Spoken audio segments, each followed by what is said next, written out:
어, 네, 안녕하세요. 주쌤입니다. 네, 오늘 이제 처음으로 한번 이제 제가 과외 때 했던 내용들을 한번 이렇게 인터넷 강의로 정리해봐야겠다라는 생각이 있었어요. 그래서 오늘 처음으로 이렇게 한번 수학 공부하는 법에 대해서 제가 예전에 썼던 걸 한번 이렇게 이야기하면서 좀 정리하는 시간을 가지려고 합니다. 네, 좀 처음 녹화하는 거라 버벅일 수도 있지만, 네. 어, 일단 각설하고 시작해볼까요? 자, 네. 참고로 이 강의는 이제 고등학교 수학에 관련된 내용이고요. 뭐 보통 대부분의 학생들한테 다 도움이 될 수 있지만,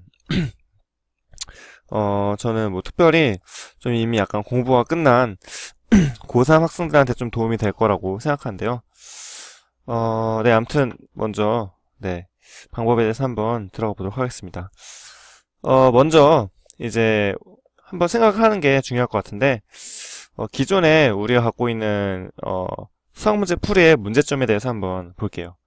그래서 먼저 보면은 잘못된 문제 풀이의 시나리오를 이렇게 써놨는데, 이런 경우가 있을 수 있겠죠. 이제 시험지를 받자마자 이제 문제를 풀기 시작하는데, 이제 그 문제를 다 읽고 이제 곧바로 이제 그냥 연필로 문제 풀이를 적어가면서 이제 문제를 푸는 거죠. 하지만 이제 문제를 풀지 못하고 이제 풀이가 막힙니다. 막히고 나서 이제 다시 그럼 무슨 방법으로 풀까 하면서 고민을 하지만 결국 이제 문제를 풀지 못하는 거죠. 이런 케이스에는 이제 뭐 가장 안 좋은 케이스지만 이런 식으로 이제 문제를 풀게 될 때는 이제 가장 큰 문제점은 이제 보시는 것 같이 그냥 문제를 풀긴 풀었지만 이제 그냥 시간을 버리는 거죠. 그냥 시간을 버리는 거고 이제 또 다른 문제점은 이런 식으로 풀 때는 이제 문제 풀이를 위한 시간을 효율적으로 사용하지 못하는 비효율적으로 사용하는 이제 그런 문제가 있을 겁니다. 그나마 이제 문제를 저런 식으로 했다가 풀어내면 이제 뭐 다행이겠지만 이제 만약 풀지 못한다면 차라리 이제 그 문제는 풀지 않고 그냥 넘어가는 게 더 나을 뻔한 이제 그런 시도를 안 하니만 못한 이제 그런 결과를 낳게 되는 게 이제 위에 나와 있는 그런 문제풀이의 잘못된 그런 예인데요. 그래서 저희가 한번 질문을 해보는 거죠. 이제 정말 제대로 수학 문제를 풀려면 어떻게 해야 될까? 어떻게 하면 더 효율적으로 공부하고 이제 문제를 풀 수 있을까? 이제 그런 질문을 우리가 앞으로 해야 되는 거죠. 여기서 잠깐 이제 격언 하나를 넣자면 이제 아인슈타인이 이렇게 말했다고 해요. 네, 어제와 같은 오늘을 살면서 다른 내일을 기대하는 건 이제 미친 짓이다. 이제 사실 의역이라서 이렇게 말했고 이제 실제로는 이제 밑에 영어로 잘 나와 있죠. 네, 영어 발음 하고 싶지만 오래 남길 거라서 이 강의는 네, 여러분이 직접 읽어보세요. 이제 뭐 요약하면은 이제 뭐 똑같은 일을 하면서 다른 결과가 나오길 기대하는 건 이제 어리석은 짓이다. 뭐 이제 그런 거겠죠. 네. 사실 뭐, 네. 수학 공부 외에도 이제 다른 모든 공부가 이러지 않을까 그렇게 생각하는데요. 우리가 항상 위에 이제 문제풀이의 어떤 문제점이 약간 사실은 그 문제풀이 방법 자체가 좀 잘못된 거예요. 그런 우리가 문제를 풀거나 이제 공부할 때 그런 잘못된 방법들이 있으면 이제 그걸 항상 찾고 그걸 항상 어떻게 하면 더 좋은 방법을 풀 수 있을까를 이제 고민하면서 연구하면서 이제 방법을 바꿔야겠죠. 왜냐면 방법을 안 바꾸면 똑같은 결과가 나오니까. 물론 어떤 방법의 경우에는 이제 뭐 좀 시간이 걸리는 방법도 있겠지만 뭐 그래도 이제 대부분의 경우에는 사실 좀 더 좋은 방법이 있기 마련이거든요. 그래서 항상 그걸 생각하는 게 좋을 것 같아요.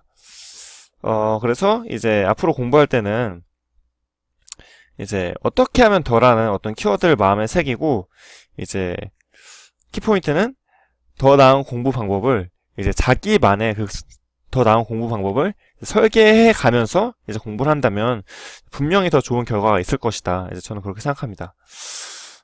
그래서 이제 아래 보이는 거는 이제 제가 좀 고3 고등학교 생활을 하면서 이제 고민하고 제가 깨닫게 되셔서 이제 얻게 된 이제 저만의 이제 공부 방법입니다. 그래서 이제 사실 이거는 하나의 모델에 불과하기 때문에 자기 자신에 맞게 변형해서 사용하시는 게 이제 좋다고 생각해요. 왜냐면 이제 각자 사람들마다 이제 뇌구조도 다르고 하니까 이제 여러분들도 그 다른 사람들의 그 모든 이제 어떤 케이스들을 이렇게 좀 분석하면서 공부 방법들을 분석하면서 자기에게 맞는 게 뭔지 실험하시면서 이제 자신만의 공부 방법을 설계하는 것이 이제 좋을 것 같습니다. 저도 그렇게 했고요.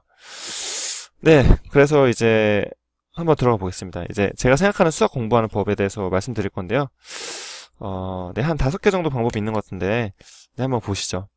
네, 일단 첫 번째로는 이제 기본적인, 데이터베이스를 구축한다 라고 제가 적었는데요. 이거는 그냥 사실은 어느 정도 기본 유형은 풀 수 있어야 된다. 어느 정도 기본 유형에 대한 어떤 개념에 대한 그런 베이스는 있어야 되지 않냐. 예, 어떤 기본적인 노력에 대해서 얘기하는 거예요, 사실은. 그래서 뭐 사실 개념서, 뭐 정석이나 바이블 이런 거 2번만 봐도 어느 정도 유형을 이제 풀 수 있게 되잖아요. 그리고 이제 뭐 좀 그냥 내신 문제집, 뭐 일품 수학이나 뭐 수능 다큐 이런 거 보면은 이제 기본적인 문제 유형을 이제 다 풀게 되니까 이제 여기에 대해서는 사실 제가 말씀드리고 싶은 건 이제 이건 기본이니까 네, 기본에 좀 충실해서 교육과정 잘 밟아 나가시라 이제 그런 식으로 이렇게 말씀드리는 겁니다. 그리고 이제 두 번째로는 네, 두 번째 제가 말씀드리고 싶은 방법은 이제 개념 노트 작성이라는 건데요. 네, 사실 이제 보통 수학을 공부한다고 하시면 이제 보통 오답 노트를 많이 생각하시잖아요. 이제 오답 노트를 통해서 제가 어떤 유형을 틀렸는지 이런 걸 분석하는 건데 사실 제 생각에 이제 오답 노트도 중요해요. 이제 뭐 어떤 그 유형에 대해서 분석할 때 오답 노트가 필요하죠. 하지만 이제 뭐 사실 그 문제가 수능에 나오진 않잖아요. 네, 오답 노트도 어느 정도 필수긴 하지만 이제 사실 제가 추천하는 거는 오히려 오답 노트보다는 개념 노트라는 그런 개념입니다. 이제 사실 개념 같은 거는 뭐 교과서에 뭐 바이블이나 개념서에 다 있는데 이제 뭐하러 그런 하냐 그런 생각을 할 수 있습니다. 근데 이제 사실 개념서가 중요한 거는 어떤 모든 수학에 대한 단권화라고 하죠. 이제 그런 단권화를 할 수 있는데 이제 그 단권화를 하면서 어떤 그런 과정 자체가 자기가 한번 쭉 개념을 정리할 수 있다는 그런 장점이 먼저 있고요. 그리고 이제 무엇보다도 이 단권화를 했을 때 이제 자기만의 어떤 그 개념 노트를 만들었을 때 이제 문제를 풀면서 그때그때 그 공부를 많이 했을 때 그 단원에 대해서 얻게 되는 그런 팁이나 이제 깨달음 같은 것들이 있거든요. 뭐 2차 곡선이라든지 뭐 확률이라든지 뭐 어떤 수열이라든지 뭐 어떤 정해진 어떤 꼼수 같은 그런 공식들이나 팁 이런 것들이 있어요. 근데 그런 것들은 이제 뭐 일반 개념서에 약간 좀 덕지덕지라고 보다 약간 널브러져 있잖아요. 그런 것들을 이제 좀 책에다 모아주면은 그런 것들 습득하는데 다시 볼 때 이제 시간이 굉장히 줄여질 수 있거든요. 뭐 깨달음 같은 거를 적다 보면은 군데군데 이제 그 단원에 대한 이해도도 이제 점점 높아지고 이제 그런 건데 네. 그 핵심은 그래서 뭐냐면 이 개념 노트의 가장 강력한 장점은 어떤 그 당시 공부했을 때 그 단원에 대해서 어떤 그 깊은 깨달음과 그 깊은 이해에 대한 그 지식을 이 개념 노트에 저장해 놓으면은 어떤 장점이 있냐 바로 짧은 시간 안에 내가 그때 깊은 이해를 했던 그 지식을 그대로 다시 내 머릿속에 올려놓을 수 있다는 거죠. 네.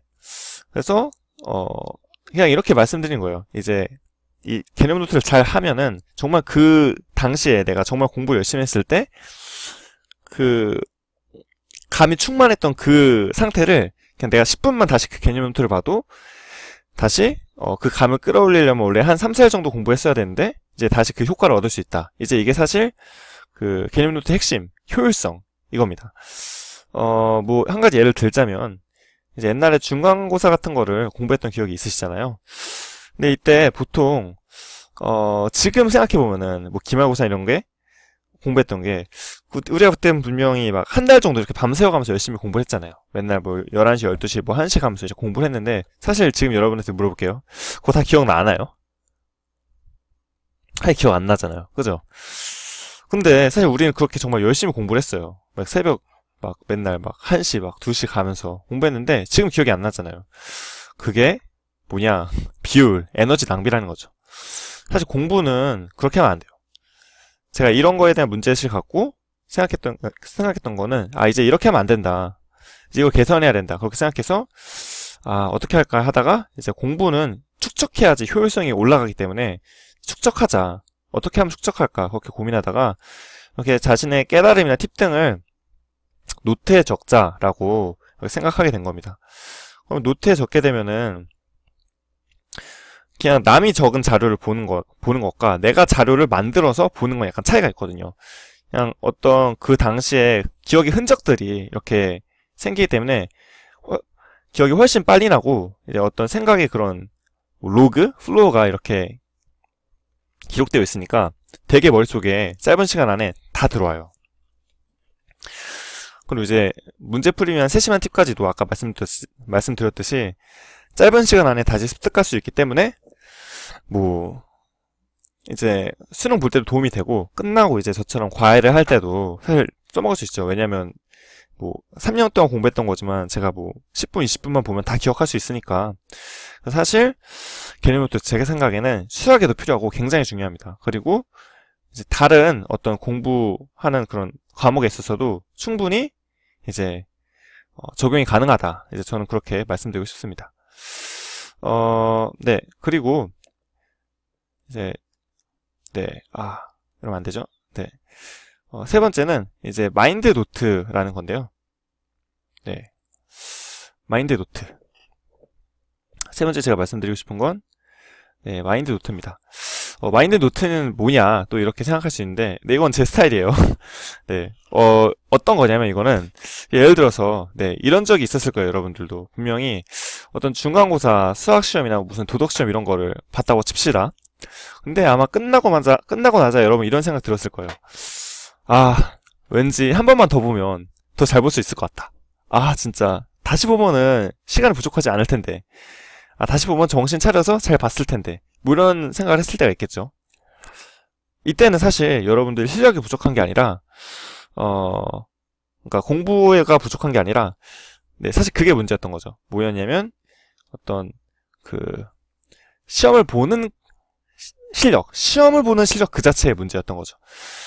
배운 걸 쏟아내는 이제 아웃풋하는 퍼포먼스에 그런 문제가 있었던 거고 이제 사실 이거를 더 극대화해주기 위해서 필요한 게 이제 제 생각에 이제 마인드 노트다 이런 거예요.